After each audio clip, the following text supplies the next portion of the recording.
ఎందుకు ఉపయోగపడతాయి ఈ టైప్స్ ఆఫ్ ప్రాజెక్ట్స్, ఏ ప్రాసెస్ మీద వీటిని ఆధారపడి వర్క్ చేయగలుగుతారు అనేది క్లియర్గా తెలుసుకుందాం.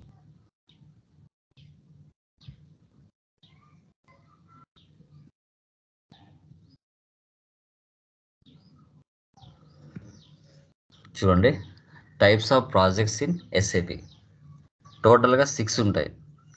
Implementation project, support project, rollout project, upgrade project, conversion project, mergers and acquisition projects. So ఏ ప్రాజెక్టు ఏ పర్పస్ మీద ఎందుకు ఉపయోగపడుతుందో డిస్కస్ చేద్దాం. ఫస్ట్ వన్ చూడండి, SAP implementation project. It is a pure development of the project where we map and design client business requirements in the SAP system for the first time by using ASAP methodology. మార్కెట్లో ఎవరైతే కొత్తగా SAP సాఫ్ట్వేర్ని ఉపయోగించాలి అన్న clients ఎవరైతే ఉంటారో వాళ్ళు చేసే first process implementation project. We are going to convert the data from non SAP system to SAP. So we have different types of accounting packages are there like Tally, QuickBooks, Oracle, PeopleSoft. Company will follow ASAP methodology to process this. ఇప్పుడు Vizag steel company అయినా ఇంకా different companies అయినా వాళ్ళు previous QuickBooks, టాలీనో, ఒరాకిలో, పీపుల్సాఫ్టో ఏదో ఒకటి ఉపయోగించుకుంటూ ఉన్నారు. దానికి ఆ సాఫ్ట్వేర్ కెపాసిటీ సరిపోవట్లేదు. వాళ్ళు ఏం చేస్తారంటే ఇమీడియట్గా ఎస్ఏపిలోకి డేటాని కన్వర్ట్ చేయాలని అనుకుంటారు. ఆ ఎస్ఏపి కన్వర్ట్ చేయాలంటే వాళ్ళకి ఎస్ఏపి కంపెనీ తెలియదు. మధ్యలో మీడియేటర్గా ఉండి ఎవరు పనిచేస్తారంటే ఐటీ కంపెనీస్. వాళ్ళ పనే అది. సో వాళ్ళు ఐటీ కంపెనీస్ కాంటాక్ట్ అవుతారు క్లయింట్స్. సో వాళ్ళు ఇంత బడ్జెట్ అవుతుంది, ఇన్ని లోపల మీ ప్రాజెక్ట్ని కంప్లీట్ చేస్తాము, ఇంత అమౌంట్ అవుతుంది అని మాట్లాడేసుకొని ఓకే అయిన తర్వాతనే IT companies SAP company purchase చేసి సాఫ్ట్వేర్ని క్లయింట్ బిజినెస్లో ఇన్స్టలేషన్ చేస్తారు. సో మ్యాక్సిమం ఒక ప్రాజెక్ట్ నేచర్ ఆఫ్ బిజినెస్ సైజుని బట్టి 1 year నుంచి 1.6 months వరకు టైం పడుతుంది. అంటే 16 months లేదా 18 months అలా. చిన్న బిజినెస్ అయితే 10 months, 8 monthsలో కూడా కంప్లీట్ అవుతుంది. So employees minimum 50 to 100 members work చేయడానికి ఛాన్సెస్ ఉంటుంది ఆ కంపెనీ యొక్క బిజినెస్ ప్రాసెస్ సైజుని బట్టి. అదే. సో ఇక్కడ ఈసీసీ 6.0లో అసాప్ మెథడాలజీ ప్రాసెస్ని ఉపయోగిస్తారు. అసాప్ మెథడాలజీ ప్రాసెస్ అంటే ఏంటంటే ఒక ప్రాసెస్ ఉంటుంది, ఒక 5 steps ఉంటాయి. ఆ 5 steps ఏంటనేది టుమారో డిస్కషన్ చేస్తాం. అంటే ఒక ప్లేస్ నుంచి మరొక ప్లేస్లోకి వెళ్ళడానికి మధ్యలో బస్ స్టాప్స్ ఉంటాయి. మెయిన్ ప్లేసెస్లో మాత్రమే బస్సు ఆగుతుంది, లేదంటే మెయిన్ ప్లేసెస్ మాత్రమే మనకి ట్రైన్ ఆగుతుంది. 100 ప్లేస్లు ఉంటే 100 ప్లేస్లో ట్రైన్ ఆగదు మధ్యలో వైజాగ్ నుంచి హైదరాబాద్ వెళ్ళడానికి. మెయిన్ ఇంపార్టెంట్ ప్లేస్లు ఏవైతే ఉన్నాయో వాటిలోనూ ఆగి తర్వాత మనం వెళ్తుంది. అట్లా అసాప్ మెథడాలజీ ఒక 5 steps ఉంటాయి. ఆ ప్రాసెస్లోనే అది రోడ్ మ్యాప్ అంటారు. ఆ రోడ్ మ్యాప్లోనే అది ఫాలో అవుతుంది. అన్ని చోట్ల ప్రతి బస్ స్టాప్లో ఆపదు బస్సెస్ అయితే అలా. ఓకే, దీన్ని మనం ఇంప్లిమెంటేషన్ ప్రాజెక్ట్ అంటాం. ఎవరైతే first time clients non SAP నుంచి ఎస్ఏపిలోకి వాళ్ళ డేటాని మ్యాప్ చేయాలనుకుంటున్నారో వాళ్ళు ఉపయోగించే ఫస్ట్ ఇంప్లిమెంటేషన్ ప్రాజెక్ట్ అంటాం రియల్ టైంలో.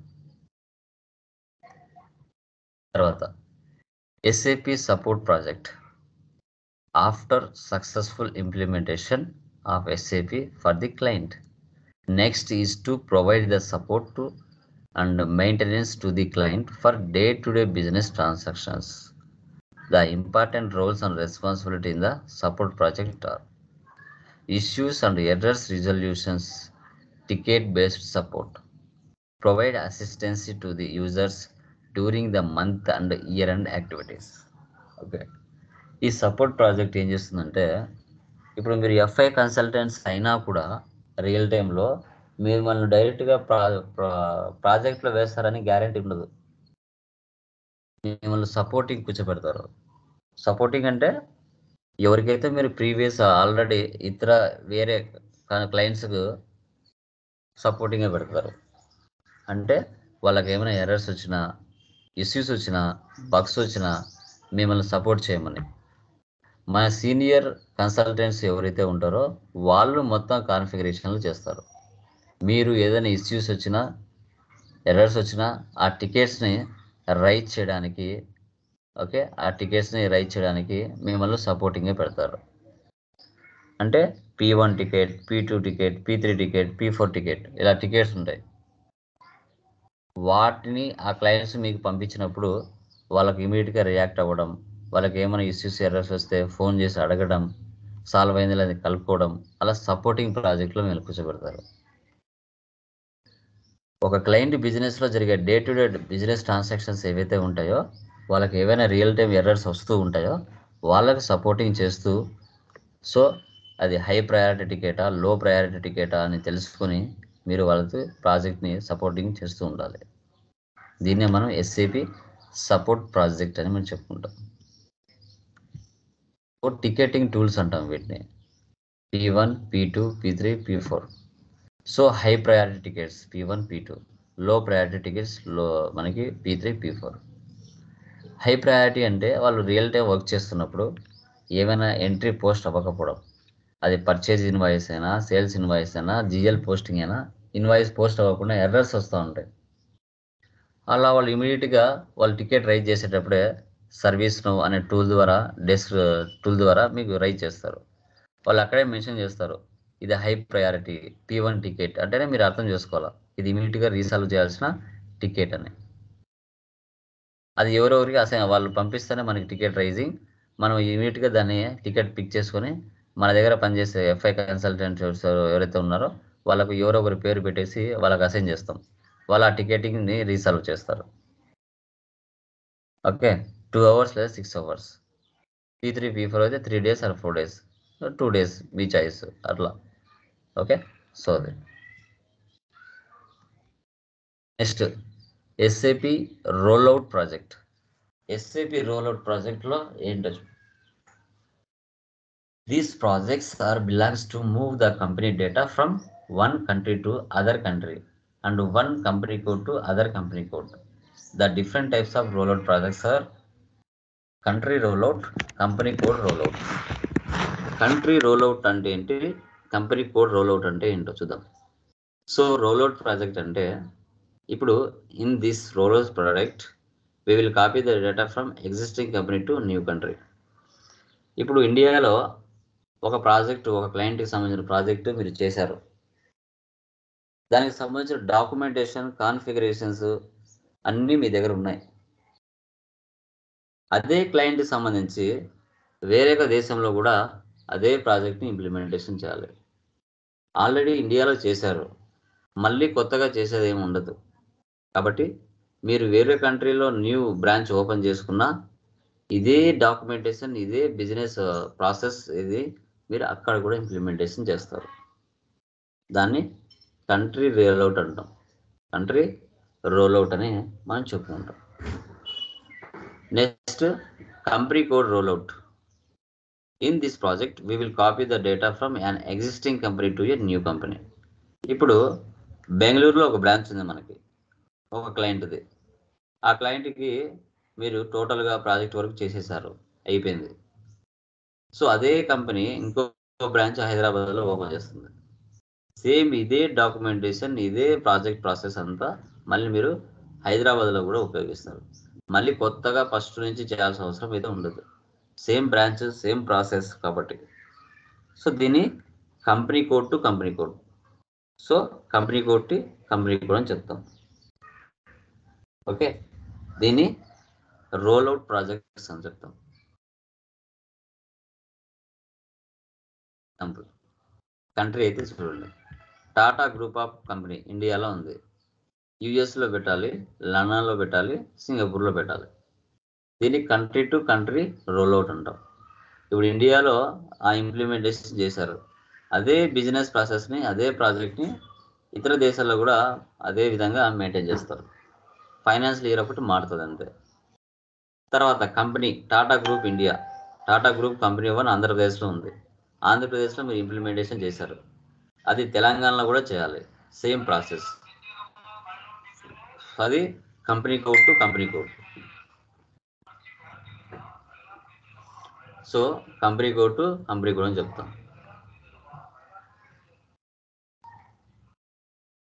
Next SAP upgradation migration project. Upgradation means it involves upgrading from the old version to the new version of the SAP system. The duration of upgrade project can be example చూడండి. ECC 5.0 to ECC 6.0, ECC 6.0 to SAP Fury. అంటే ఒక version update చేయడం. Version update చేయడం అంటే ఏంటంటే, ముందు మనకు Tally ERP 9 ఉంది. టాలీ ERP 9 నుంచి టాలీ ప్రైమ్గా మార్చడం, అప్గ్రేడ్ అవ్వడం వర్షన్. ఓకే, సో దాన్ని మనం అప్గ్రేడేషన్ అంటాం. సో ఎస్ఏపిలో అయితే SAP ECC 6.0 నుంచి S4HANAకు మారడం, ఇది వర్షన్ అప్గ్రేడేషన్ అంటాం. మైగ్రేషన్ అంటే ఏంటంటే, it involves migrating from the old version to new version of the SAP system. అంటే ఇప్పుడు మీరు SAP ECC 6.0లో ఉన్న డేటాని SAP S4HANAలకి మైగ్రేట్ చేయడం, అంటే ఆ డేటాని మార్చడం, ఎలాంటి డేటా ఇష్యూస్ కాకుండా, డేటా ఎర్రర్స్ కాకుండా, డేటా బగ్స్ కాకుండా, యాజ్ ఇట్ ఈస్గా ఈసీజీలో చేసే డేటాని ఎలాంటి ప్రాబ్లమ్స్ లేకుండా SAP S4HANAలకి కన్వర్ట్ చేయడం, దాన్ని మైగ్రేషన్ అంటాం. దాన్ని మైగ్రేషన్. దీనికి time of support 3 to 9 months, employees 10 to 50 members work చేయడానికి ఛాన్సెస్ ఉంటుంది. దీన్ని అప్గ్రేడేషన్ అండ్ మైగ్రేషన్ ప్రాజెక్ట్ అని చెప్తాం. అప్గ్రేడేషన్ అండ్ మైగ్రేషన్ ప్రాజెక్ట్ అని మనం చెప్పుకుంటాం. Next SAP conversion project. Here we can convert the data ERP to ERP. Like Oracle అనేది ఒక ERPనే, MS డైనమిక్ ఒరాకిల్. అయినా కూడా వీటిలలో కూడా మీరు పనిచేస్తున్నప్పుడు ఆ డేటా నుంచి మనం SAPలోకి మ్యాప్ చేయాలన్నా చేయొచ్చు, లేదు టాలీ ERP 9 నుంచి SAPలోకి మార్చాలన్నా కన్వర్షన్ చేయొచ్చు. దీన్ని కన్వర్షన్ ప్రాజెక్ట్ అంటాం.